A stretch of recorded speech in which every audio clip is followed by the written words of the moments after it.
श्रीराधा सुधानिधि। यस्याः कदापि वस्नाञ्चलकेलनोत् धन्यातिधन्यपवनेन कृतार्थमानि। योगीन्द्रदुर्गं गतिर्मधुसूदनोऽपि तस्या नमोऽस्तु वृषभानुभुवो दिशेऽपि। ब्रह्मेश्वरादिसुदुरूहपदारविन्द श्रीमत्परागपरमाद्भुतवैभवाय सर्वार्थसाररसवर्षिकृपार्द्रदृष्टे तस्या नमोऽस्तु वृषभानुभुवो महिम्ने। यो ब्रह्मा रुद्रशुक नारद भीष्ममुख्यैरालक्षितो न सहसा पुरुषस्य तस्य सद्यो वशीकरणचूर्णमनन्तशक्तिं तं राधिकाचरणरेणुमनुस्मरामि। आधाय मूर्धनि यदा पुरुदारगोप्यः काम्यं पदं प्रियगुणैरपि पिच्छमौले भावोत्स्वेन भजतां रसकामधेनुं तं राधिकाचरणरेणुमहं स्मरामि।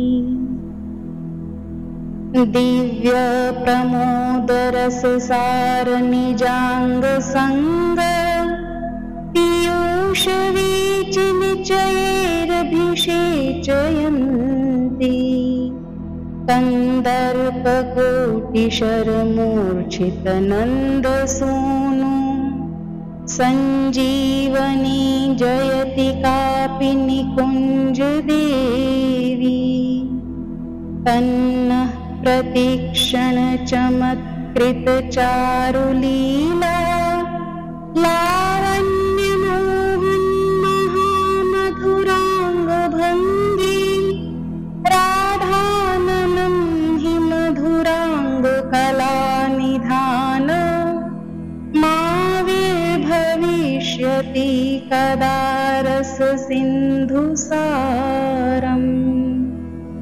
यत्किङ्करीषु बहुशः खलु पाकुवाणी नित्यं परस्य पुरुषस्य शिखण्डमूले तस्या कदा रसनिधेर्विषभानुजाया सततकेलिकुञ्जभवनाङ्गणमार्जनिश्याम।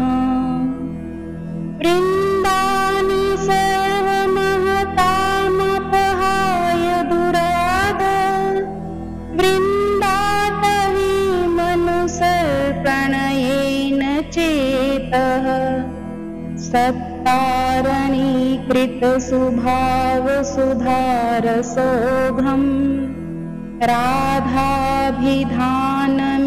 दिव्यनिधानमस्ति। केनापि नागर्वरेण पदे निपत्य सम्प्रार्थितैकपरिरम्भरसोत्सवाय सद्भुविभङ्गमतिरङ्गनिधे कदा ते श्रीराधिके नहिर्नहीति गिरशृणोमि।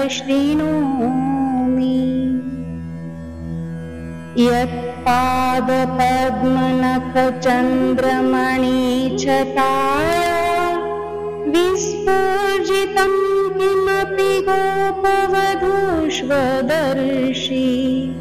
पूर्णानुरागरससागरसारमूर्तिः साराधिका मयि कदापि कृपां करोतु।